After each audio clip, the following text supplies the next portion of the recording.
नमस्कार दोस्तों। इन संकेतों से पता चलता है कि मनुष्य का पुनर्जन्म हुआ है। भगवान श्री कृष्ण ने नारद जी को उन महत्वपूर्ण रहस्यों के विषय में बताया है जिससे यह पता चलता है कि मनुष्य पिछले जन्म में कौन था तथा उसने पिछले जन्म में पाप कर्म किए थे या पुण्य कर्म किए थे। तो चलिए जान लेते हैं। दोस्तों, एक बार की बात है, द्वारका नगरी के महल में भगवान श्री कृष्ण सिंहासन पर विराजमान थे। उनकी ओर देवर्षि नारद धीरे धीरे वीणा बजाते हुए आए। उनके मुखमंडल पर एक दिव्य आभा थी और उनका हृदय भगवान श्री कृष्ण के दर्शन से पुलकित हो रहा था। नारद जी को देखकर भगवान श्री कृष्ण कहते हैं, पधारिये देवर्षि, आज द्वारिका नगरी में किस प्रयोजन से आना हुआ? नारद जी ने भगवान को प्रणाम करते हुए कहा, प्रभु, आप ही इस संसार के संचालक हैं। आपकी माया अपार है और आपने संसार को कर्म के बंधन में बांध रखा है। लेकिन प्रभु, आज मैं आपके पास एक शंका लेकर आया हूं। यदि दास को आज्ञा दे तो कहता हूं। भगवान श्री कृष्ण कहते हैं, हे देवर्षि, आपकी जो भी शंका हो निसंकोच होकर पूछ लीजिए। आपकी हर शंका का समाधान मैं अवश्य करूंगा। तब देवर्षि कहते हैं, हे प्रभु, मनुष्य का जन्म होता है, उसकी मृत्यु होती है और फिर उसका पुनर्जन्म होता है। तो फिर हे प्रभु, जब मनुष्य का पुनर्जन्म होता है तो उस मनुष्य को अपने पिछले जन्म के पाप और पुण्य कर्मों का फल प्राप्त होता है। लेकिन वह मनुष्य कैसे पता करे कि उसने पिछले जन्म में क्या क्या पाप किए थे? वह अपने पापों के लिए प्रायश्चित कैसे कर सकेगा यदि उसे पता ही न हो कि उसने पूर्व जन्म में क्या क्या पाप किए हैं? कृपया आप मुझे यह बताइए कि मनुष्य को कैसे पता चल सकता है कि उसका पूर्व जन्म कैसा था? श्री कृष्ण ने मुस्कुराते हुए कहा, देवर्षि, आज आपने बड़ा ही उत्तम प्रश्न किया है। आप सत्य कहते हैं।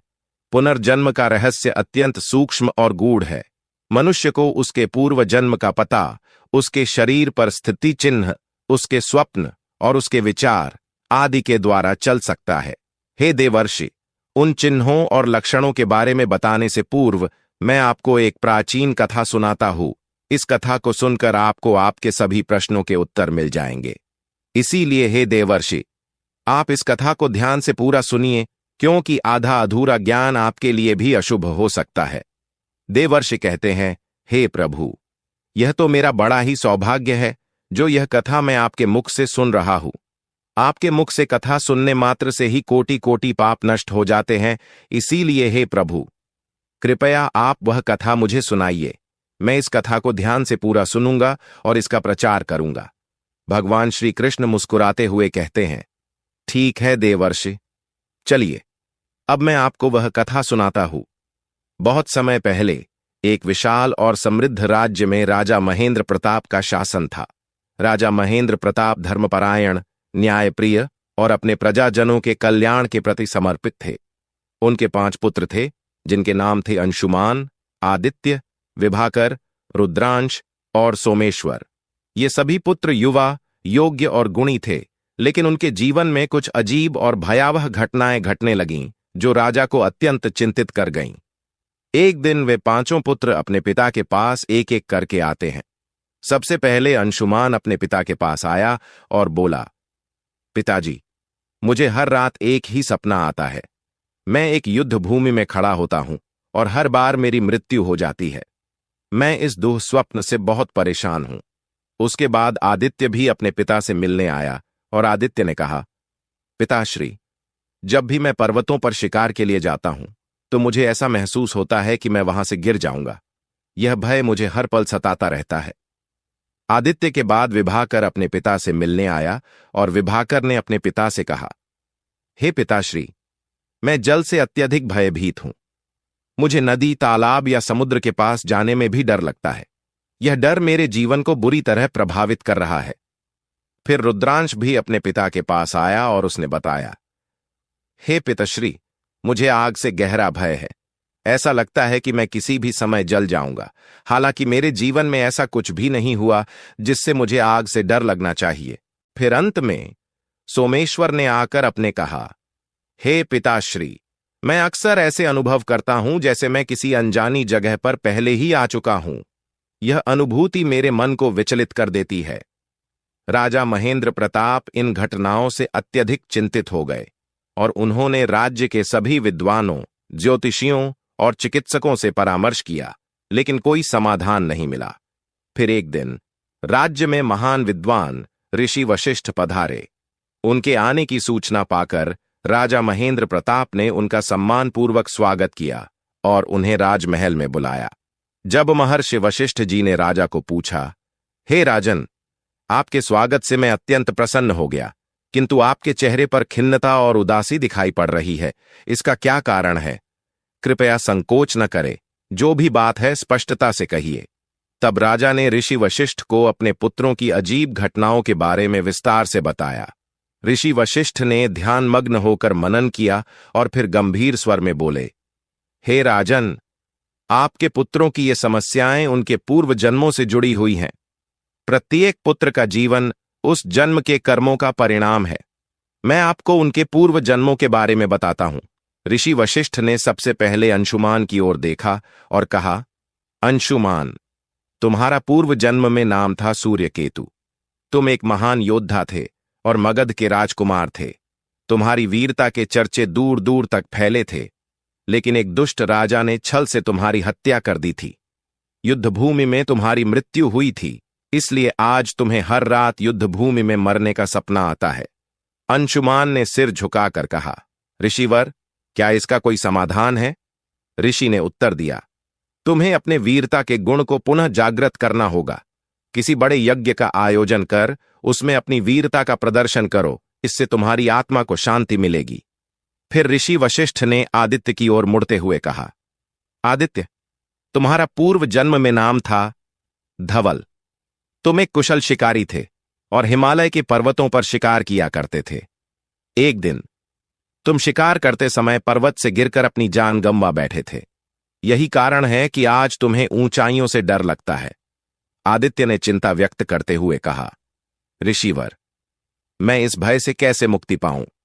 ऋषि वशिष्ठ ने कहा, तुम्हें पर्वतों पर तपस्या करनी होगी। वहां के शुद्ध वायु और प्रकृति के साथ संपर्क से तुम्हारे मन का यह भय समाप्त हो जाएगा।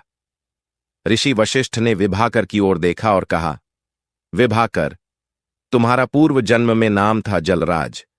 तुम एक कुशल नाविक थे और समंदरों में यात्रा किया करते थे, लेकिन एक भयंकर तूफान में तुम्हारी नाव डूब गई और तुमने अपने प्राण गंवा दिए। यही कारण है कि आज तुम्हें जल से अत्यधिक भय लगता है। विभाकर ने निवेदन किया, ऋषिवर, कृपया मुझे इस भय से मुक्ति का उपाय बताएं। ऋषि वशिष्ठ ने उत्तर दिया, तुम्हें गंगा स्नान करना होगा। गंगा के पवित्र जल में स्नान से तुम्हारे मन का भय समाप्त हो जाएगा और तुम्हारी आत्मा को शांति मिलेगी। फिर ऋषि वशिष्ठ ने रुद्रांश की ओर देखते हुए कहा, रुद्रांश, तुम्हारा पूर्व जन्म में नाम था अग्निदेव। तुम एक यज्ञ करता थे और आग के साथ तुम्हारा अत्यधिक संपर्क था, लेकिन एक दिन यज्ञ के दौरान आग ने विकराल रूप धारण कर लिया और तुम उसमें जल गए। यही कारण है कि आज तुम्हें आग से गहरा भय है। रुद्रांश ने दुखी होकर कहा, ऋषिवर, मुझे इस भय से कैसे मुक्त किया जा सकता है? ऋषि वशिष्ठ ने कहा, तुम्हें अग्निहोत्र का अनुष्ठान करना चाहिए। यह अनुष्ठान तुम्हारे मन के डर को समाप्त करेगा और तुम्हारी आत्मा को शुद्ध करेगा। अंत में ऋषि वशिष्ठ ने सोमेश्वर की ओर देखते हुए कहा, सोमेश्वर, तुम्हारा पूर्व जन्म में नाम था ज्ञान सागर। तुम एक महान विद्वान थे और पिछले जन्म में तुमने कई तीर्थों और पवित्र स्थानों की यात्रा की थी। तुमने वहां ध्यान किया और ज्ञान प्राप्त किया। तुम्हारी आत्मा में उन स्थानों की स्मृतियां आज भी जीवित हैं। सोमेश्वर ने पूछा, ऋषिवर, मुझे क्या करना चाहिए? ऋषि वशिष्ठ ने उत्तर दिया, तुम्हें उन स्थानों की यात्रा करनी चाहिए जहां तुमने पिछले जन्म में ज्ञान प्राप्त किया था। वहां ध्यान करो और अपनी आत्मा को शांति प्रदान करो। राजा महेंद्र प्रताप ने ऋषि वशिष्ठ के निर्देशों का पालन करते हुए अपने पुत्रों को उनके पूर्व जन्मों के कर्मों का प्रायश्चित करने का आदेश दिया। सभी पुत्रों ने अपने अपने कर्मों का प्रायश्चित किया और उनकी सभी अजीब घटनाएं समाप्त हो गईं। भगवान श्री कृष्ण ने नारद जी से कहा, देवर्षि, यह कथा पुनर्जन्म के सत्य और कर्मों के महत्व को प्रकट करती है। आत्मा अपने कर्मों के अनुसार ही जन्म और अनुभव प्राप्त करती है, इसलिए सदा अच्छे कर्मों का पालन करना चाहिए।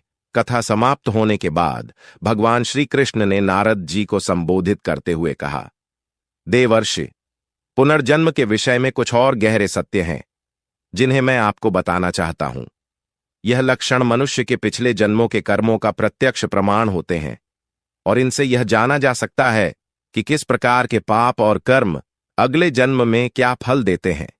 भगवान श्री कृष्ण ने कहा, जो मनुष्य अपने पिछले जन्म में असत्यवादी होता है, अर्थात झूठ बोलकर धन कमाता है, उसे यमलोक में कठिन यातनाएं सहनी पड़ती हैं। उसे सत्य के मार्ग से भटकने और समाज में भ्रम फैलाने के अपराध में दंडित किया जाता है। इस सजा के पश्चात जब वह व्यक्ति पुनः जन्म लेता है तो उसकी वाणी में दोष उत्पन्न हो जाता है। वह हकलाकर बोलता है या उसकी वाणी में स्पष्टता नहीं होती। यह दोष उसके झूठ बोलने के पाप का प्रत्यक्ष परिणाम है। ऐसे व्यक्ति के जीवन में संवाद की कठिनाइयां आती हैं और वह सामाजिक रूप से अक्षम हो जाता है। भगवान श्री कृष्ण ने आगे कहा, यदि कोई व्यक्ति अपने पिछले जन्म में निष्पाप और मासूम जानवरों पर अत्याचार करता है तो उसे भी नरक की यातनाओं से गुजरना पड़ता है। वह नरक में उन जानवरों की पीड़ा का अनुभव करता है जिन्हें उसने कष्ट दिया था। जब वह व्यक्ति पुनः जन्म लेता है तो उसकी वाणी को शक्ति नहीं मिलती और वह गूंगा पैदा होता है। यह लक्षण उसके पूर्व जन्म के निर्दयता और हिंसा के परिणाम स्वरूप प्रकट होता है। उसकी आत्मा में जो दोष उत्पन्न होता है वह इस जन्म में गूंगेपन के रूप में प्रकट होता है। भगवान ने गंभीर स्वर में कहा, जो व्यक्ति अपने पूर्व जन्म में अकारण किसी की हत्या करता है वह भी नरक की भयानक यातनाओं का सामना करता है। नरक में उसे उस दर्द और पीड़ा का अनुभव कराया जाता है जो उसने अपनी हत्या के द्वारा दूसरे को दिया था। जब वह व्यक्ति पुनः जन्म लेता है तो उसे कोढ़ जैसे गंभीर रोग से ग्रसित शरीर प्राप्त होता है। कोढ़ का रोग उस व्यक्ति के शरीर को विकृत कर देता है और वह समाज से तिरस्कृत होता है। यह रोग उसके पाप का प्रत्यक्ष परिणाम है और यह उसे जीवन भर कष्ट देता है।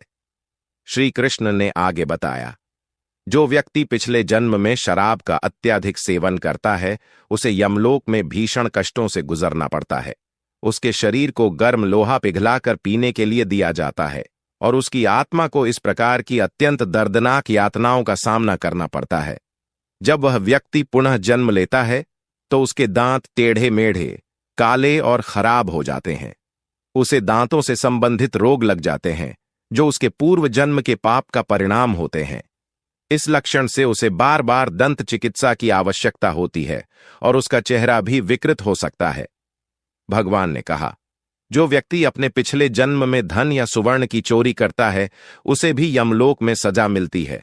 उसका मन स्वर्ण और धन की लालसा से ग्रसित होता है और वह इस पाप के कारण नरक में भी अत्यधिक पीड़ा सहता है।